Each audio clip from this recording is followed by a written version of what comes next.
The Battle. At 5 o'clock that afternoon the sidewalks bordering Margaretha Street were crowded with promenaders. The little tables before the cafes were filled. Nearly everyone spoke of the Great War and of the peril which menaced Lutha. Upon many a lip was open disgust at the supine attitude of Leopold of Lutha in the face of an Austrian invasion of his country. Discontent was open. It was ripening to something worse for Leopold than an Austrian invasion. Presently a sergeant of the Royal Horse Guards cantered down the street from the palace. He stopped here and there and, dismounting, tacked placards in conspicuous places. At the notice, and in each instance, cheers and shouting followed the sergeant as he rode on to the next stop. Now, at each point, men and women were gathered, eagerly awaiting an explanation of the jubilation farther up the street. Those whom the sergeant passed called for him for an explanation, and, not receiving it, followed in a quick growing mob that filled Margaretha Street from wall to wall. When he dismounted, he had almost to fight his way to the post or door upon which he was to tack the next placard. The crowd surged about him in its anxiety to read what the placard bore, and then, between the cheering and yelling, those in the front passed back to the crowd the tidings that filled them with so great rejoicing. Leopold has declared war on Austria. The king calls for volunteers. Long live the king! The Battle of Lustadt has passed into history. Outside of the little kingdom of Lutha it received but passing notice by the world at large, whose attention was riveted upon the great conflicts along the banks of the Meuse, the Marne, and the Aisne. But in Lutha, it will be told and retold, handed down from mouth to mouth and from generation to generation to the end of time. How the cavalry that the king sent north toward Blentz met the advancing Austrian army. How, fighting, they fell back upon the infantry, which lay, a thin line that stretched east and west across the north of Lustadt in its first line of trenches. A pitifully weak line it was, numerically, in comparison with the forces of the invaders, but it stood its ground heroically, and from the heights to the north of the city the fire from the forts helped to hold the enemy in check for many hours. And then the enemy succeeded in bringing up their heavy artillery to the ridge that lies 3 miles north of the forts. Shells were bursting in the trenches, the forts, and the city. To the south, a stream of terror-stricken refugees was pouring out of Lustadt along the King's Road. Rich and poor, animated by a common impulse, filled the narrow street that led to the city's southern gate. Carts drawn by dogs, laden donkeys, French limousines, victorias, wheelbarrows, every conceivable wheeled vehicle and beast of burden were jammed in a seemingly inextricable tangle in the mad rush for safety. Rumor passed back and forth through the fleeing thousands. Now came word that Fort No. 2 had been silenced by the Austrian guns. Immediately followed news that the Luthanian line was falling back upon the city. Fear turned to panic. Men fought to outdistance their neighbors. A shell burst upon a rooftop in an adjoining square. Women fainted and were trampled. Hoarse shouts of anger mingled with screams of terror, and then into the midst of it from Margaretha Street rode a man on horseback. Behind him were a score of officers. A trumpeter raised his instrument to his lips, and above the din of the fleeing multitude rose the sharp triple call that announces the coming of the king. The mob halted and turned. Looking down upon them from his saddle was Leopold of Lutha. His palm was raised for silence, and there was a smile upon his lips. Quite suddenly, and as by a miracle, fear left them. They made a line for him and his staff to ride through. One of the officers turned in his saddle to address a civilian friend in an automobile. "His Majesty is riding to the firing line," he said, and he raised his voice that many might hear. Quickly the word passed from mouth to mouth, and as Barney Custer of Beatrice passed along Margaretha Street, he was followed by a mad din of cheering that drowned the booming of the distant cannon and the bursting of the shells above the city. The balance of the day, the pseudo-king rode back and forth along the lines. 3 of his staff were killed, and 2 horses were shot from beneath him, but from the moment that he appeared the Luthanian line ceased to waver or fall back. The advanced trenches that they had abandoned to the Austrians they took again at the point of the bayonet.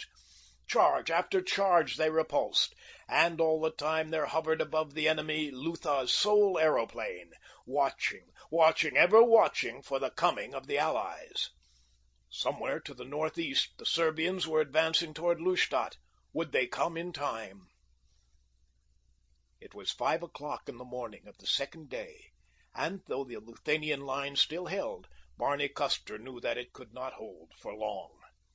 The Austrian artillery fire, which had been rather wild the preceding day, had now become of deadly accuracy. Each bursting shell filled some part of the trenches with dead and wounded, and though their places were taken by fresh men from the reserve, there would soon be no reserve left to call upon. At his left, in the rear, the American had massed the bulk of his reserves, and at the foot of the heights north of the city and just below the forts, the major portion of the cavalry was drawn up in the shelter of a little ravine. Barney's eyes were fixed upon the soaring aeroplane. In his hand was his watch. He could wait another 15 minutes, and if by then the signal had not come that the Serbians were approaching, he would strike the blow that he had decided upon. From time to time he glanced at his watch. The 15 minutes had almost elapsed when there fluttered from the tiny monoplane a paper parachute. It dropped for several hundred feet before it spread to the air pressure and floated more gently toward the earth, and a moment later there burst from its basket a puff of white smoke. 2 more parachutes followed the first, and 2 more puffs of smoke. Then the machine darted rapidly off toward the northeast. Barney turned to Prince von der Tann with a smile. "They are none too soon," he said. The old prince bowed in acquiescence. He had been very happy for 2 days. Lutha might be defeated now, but she could never be subdued. She had a king at last, a real king. God, how he had changed! It reminded Prince von der Tann of the day he had ridden beside the impostor 2 years before in the battle with the forces of Peter of Blentz. Many times he had caught himself scrutinizing the face of the monarch, searching for some proof that, after all, he was not Leopold. "Direct the commanders of forts 3 and 4 to concentrate their fire on the enemy's guns directly north of Fort No. 3, Barney directed an aide. "Simultaneously let the cavalry and Colonel Kazov's infantry make a determined assault on the Austrian trenches." Then he turned his horse toward the left of his line, where a little to the rear lay the fresh troops that he had been holding in readiness against this very moment. As he galloped across the plain, his staff at his heels, shrapnel burst about them. Von der Tann spurred to his side. "Sire," he cried, "it is unnecessary that you take such grave risks. Your staff is ready and willing to perform such service that you may be preserved to your people and your throne." "I believe the men fight better when they think their king is watching them," said the American simply. "I know it, sire," replied Von der Tann. "But even so, Luther could ill afford to lose you now. I thank God, your Majesty, that I have lived to see this day, to see the last of the Rubinroths upholding the glorious traditions of the Rubinroth blood." Barney led the reserves slowly through the wood to the rear of the extreme left of his line. The attack upon the Austrian right center appeared to be meeting with much greater success than the American dared to hope for. Already, through his glasses, he could see indications that the enemy was concentrating a larger force at this point to repulse the vicious assaults of the Luthanians.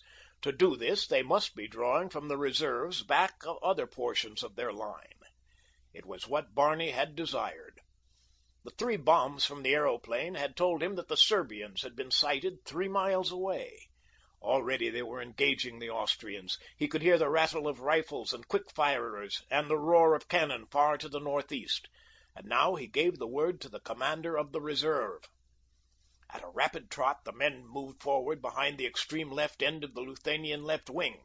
They were almost upon the Austrians before they emerged from the shelter of the wood, and then with hoarse shouts and leveled bayonets they charged the enemy's position. The fight there was the bloodiest of the 2 long days.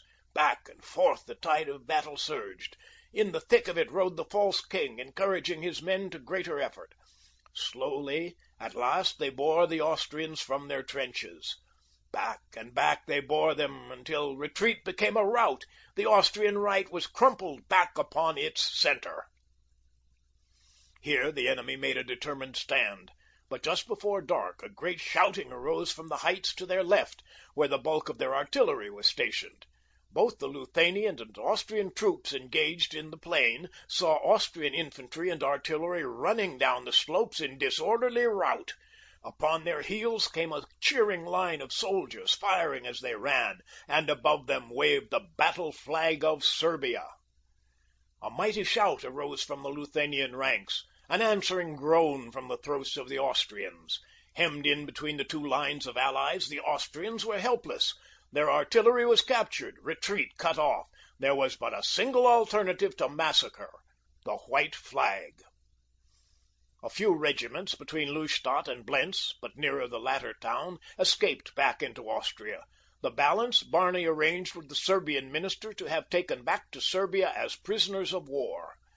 The Luthanian army corps that the American had promised the Serbs was to be utilized along the Austrian frontier to prevent the passage of Austrian troops into Serbia through Lutha. The return to Lustadt after the battle was made through cheering troops and along streets choked with joy-mad citizenry.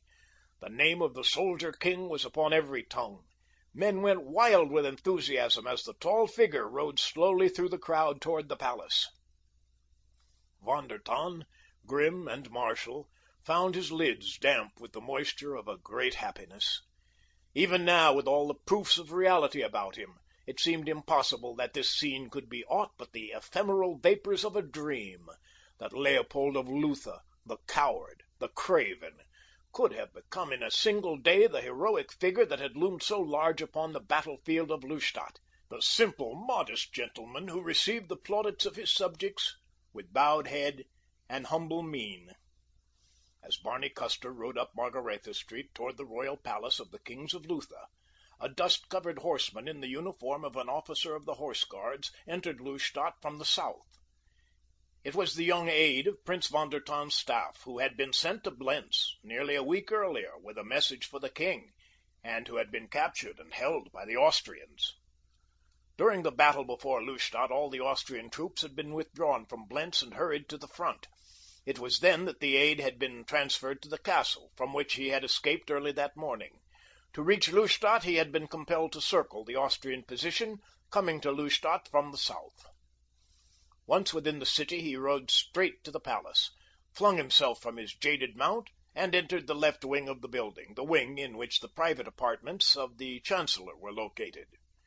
Here he inquired for the Princess Emma, learning with evident relief that she was there. A moment later, white with dust, his face streamed with sweat, he was ushered into her presence. "Your Highness," he blurted, "the king's commands have been disregarded. The American is to be shot tomorrow. I have just escaped from Blentz. Peter is furious. He realizes that whether the Austrians win or lose, his standing with the king is gone forever. In a fit of rage, he has ordered that Mr. Custer be sacrificed to his desire for revenge, in the hope that it will ensure for him the favor of the Austrians. Something must be done at once if he is to be saved." For a moment the girl swayed as though about to fall. The young officer stepped quickly to support her, but before he reached her side she had regained complete mastery of herself. From the street without there rose the blare of trumpets and the cheering of the populace.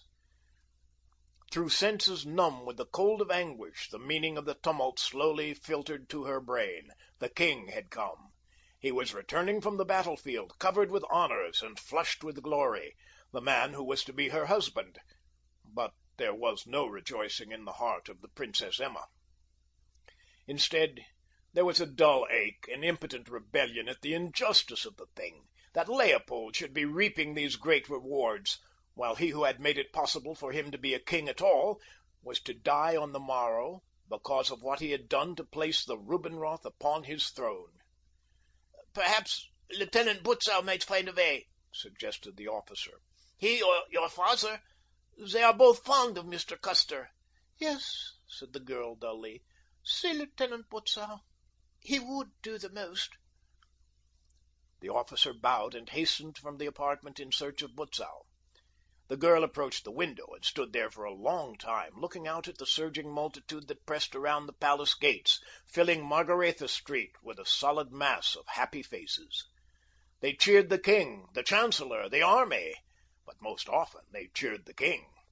From a despised monarch, Leopold had risen in a single bound to the position of a national idol. Repeatedly he was called to the balcony over the grand entrance that the people might feast their eyes on him. The princess wondered how long it was before she herself would be forced to offer her congratulations and, perchance, suffer his caresses. She shivered and cringed at the thought. And then there came a knock upon the door, and in answer to her permission it opened, and the king stood upon the threshold alone. At a glance the man took in the pain and sorrow mirrored upon the girl's face. He stepped quickly across the room toward her. "What is it?" he asked. "What is the matter?" For a moment he had forgotten the part that he had been playing, forgot that the Princess Emma was ignorant of his identity. He had come to her to share with her the happiness of the hour, the glory of the victorious arms of Lutha. For a time he had almost forgotten that he was not the king, and now he was forgetting that he was not Barney Custer to the girl who stood before him with misery and hopelessness writ so large upon her countenance. For a brief instant the girl did not reply. She was weighing the problematical value of an attempt to enlist the king in the cause of the American. Leopold had shown a spark of magnanimity when he had written a pardon for Mr. Custer. Might he not rise again above his petty jealousy and save the American's life? It was a forlorn hope to the woman who knew the true Leopold so well, but it was a hope. "What is the matter?" the king repeated. "I have just received word that Prince Peter has ignored your commands, sire," replied the girl, "and that Mr. Custer is to be shot tomorrow." Barney's eyes went wide with incredulity. Here was a pretty pass indeed. The princess came close to him and seized his arm. "You promised, sire," she said, "that he would not be harmed. You gave your royal word. You can save him. You have an army at your command. Do not forget that he once saved you." The note of appeal in her voice and the sorrow in her eyes gave Barney Custer a twinge of compunction. The necessity for longer concealing his identity in so far as the salvation of Lutha was concerned seemed past, but the American had intended to carry the deception to the end. He had given the matter much thought, but he could find no grounds for belief that Emma von der Tann would be any happier in the knowledge that her future husband had had nothing to do with the victory of his army. If she was doomed to a life at his side, why not permit her the grain of comfort that she might derive from the memory of her husband's achievements upon the battlefield of Lustadt? Why rob her of that little? But now, face to face with her, and with the evidence of her suffering so plain before him, Barney's intentions wavered. Like most fighting men, he was tender in his dealings with women, and now the last straw came in the form of a single, tiny tear that trickled down the girl's cheek. He seized the hand that lay upon his arm. "Your Highness," he said, "do not grieve for the American. He is not worth it. He has deceived you. He is not at Blentz." The girl drew her hand from his and straightened to her full height. "What do you mean, sire?" she exclaimed. "Mr. Custer would not deceive me, even if he had an opportunity, which he has not had. But if he is not at Blentz, where is he?" Barney bowed his head and looked at the floor. "He is here, your Highness, asking your forgiveness," he said. There was a puzzled expression upon the girl's face as she looked at the man before her. She did not understand. Why should she? Barney drew a diamond ring from his little finger and held it out to her. "You gave it to me to cut a hole in the window of the garage where I stole the automobile," he said. "I forgot to return it. Now, do you know who I am?" Emma von der Tann's eyes showed her incredulity. Then, act by act, she recalled all that this man had said and done since they had escaped from Blentz that had been so unlike the king she knew. "When did you assume the king's identity?" she asked. Barney told her all that had transpired in the king's apartments at Blentz before she had been conducted to the king's presence. "And Leopold is there now?" she asked. "He is there," replied Barney, "and he is to be shot in the morning." "God!" exclaimed the girl. "What are we to do?" "There is but one thing to do," replied the American, "and that is for Butzow and me to ride to Blentz as fast as horses will carry us and rescue the king." "And then?" asked the girl, a shadow crossing her face. "And then Barney Custer will have to beat it for the boundary," he replied, with a sorry smile. She came quite close to him, laying her hands upon his shoulders. "I cannot give you up now," she said simply. "I have tried to be loyal to Leopold and the promise that my father made his king when I was only a little girl. But since I thought that you were to be shot, I have wished 1,000 times that I had gone with you to America 2 years ago. Take me with you now, Barney. We can send Lieutenant Butzow to rescue the king, and before he has returned we can be safe across the Serbian frontier." The American shook his head. "I got the king into this mess, and I must get him out," he said. "He may deserve to be shot, but it is up to me to prevent it, if I can. And there is your father to consider. If Butzow rides to Blentz and rescues the king, it may be difficult to get him back to Lustadt without the truth of his identity and mine becoming known. With me there, the change can be effected easily, and not even Butzow need know what has happened. If the people should guess that it was not Leopold who won the Battle of Lustadt, there might be the devil to pay, and your father would go down along with the throne. No, I must stay until Leopold is safe in Lustadt. But there is hope for us. I may be able to wrest from Leopold his sanction of our marriage. I shall not hesitate to use threats to get it, and I rather imagine that he will be in such a terror-stricken condition that he will assent to any terms for his release from Blentz. If he gives me such a paper, Emma, will you marry me?" Perhaps there had never been a stranger proposal than this, but to neither did it seem strange. For 2 years each had known the love of the other. The girl's betrothal to the king had prevented an avowal of their love while Barney posed in his own identity. Now they merely accepted the conditions that had existed for 2 years as though a matter of fact which had been often discussed between them. "Of course I'll marry you," said the princess. "Why in the world would I want you to take me to America otherwise?" As Barney Custer took her in his arms, he was happier than he had ever before been in all his life. And so, too, was the Princess Emma von der Tann.